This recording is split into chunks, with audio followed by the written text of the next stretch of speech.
Guys എല്ലാവർക്കും ഇപ്പോൾ village അപ്പോൾ ഞാൻ ഒരു മോർണിംഗ് എൻ്റെ സ്കിൻ കെയർ റൊട്ടീൻ കാണിക്കാമെന്ന് വിചാരിച്ചിട്ടാണ് വന്നത്. അത്ര കൂടുതൽ സ്റ്റെപ്സ് ഒന്നും ഞാൻ മോർണിംഗ് ചെയ്യാറില്ല. ഓൾറെഡി അധികം സ്കിൻ കെയർ ഒന്നും ചെയ്യാറില്ല സത്യം പറഞ്ഞില്ല. അപ്പോൾ ഫസ്റ്റ് ഞാൻ ഒരു ടോണർ അടിച്ചെടുക്കും. ഇത് ഈ ഡപ്പ മാത്രമാണ് ഇങ്ങനെ ഉള്ളൂ, കാരണം ഇതിൻ്റെ ഉള്ളിൽ ഞാൻ തന്നെ ഉണ്ടാക്കിയൊരു ടോണറാണ്. അപ്പോൾ അത് വേണമെന്നുണ്ടെങ്കിൽ നിങ്ങൾ കമൻറ്റ് ചെയ്താൽ മതി ഗൈസ്. ഷെയ്ക്ക് ചെയ്ത്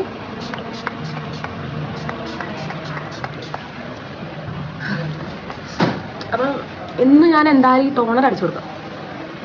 ഇതൊന്നിങ്ങനെ ഇത് അത് കഴിഞ്ഞ് ഞാനൊരു മോയ്സ്ചറൈസർ, ഞാൻ കാലങ്ങളായിട്ട് യൂസ് ചെയ്യുന്ന ഒരു മോയ്സ്ചറൈസറാണ്.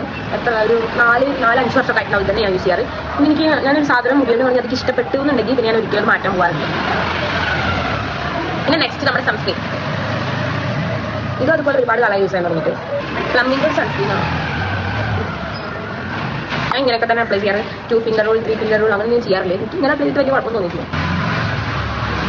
ലാസ്റ്റ് ആൻഡ് ഫൈനലി നമ്മൾ ലിപ്പാം, ഡോട്ട് എൻ കീയുടെ ലിപ്പാണ്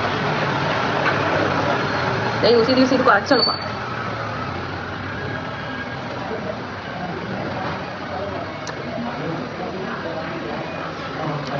അപ്പോൾ ഇത്രയൊക്കെ തന്നെ ഉള്ളിൽ morning skin care routine guys. Skin care ഒക്കെ ചെയ്താൽ തന്നെ നമ്മുടെ സ്കിന്നിന് കുറച്ച് ജീവൻ കൊടുത്ത പോലെ തോന്നാറുണ്ട്. അപ്പോൾ ഇന്നത്തെ വീട്ടിൽ അത്രയൊക്കെ തന്നെ.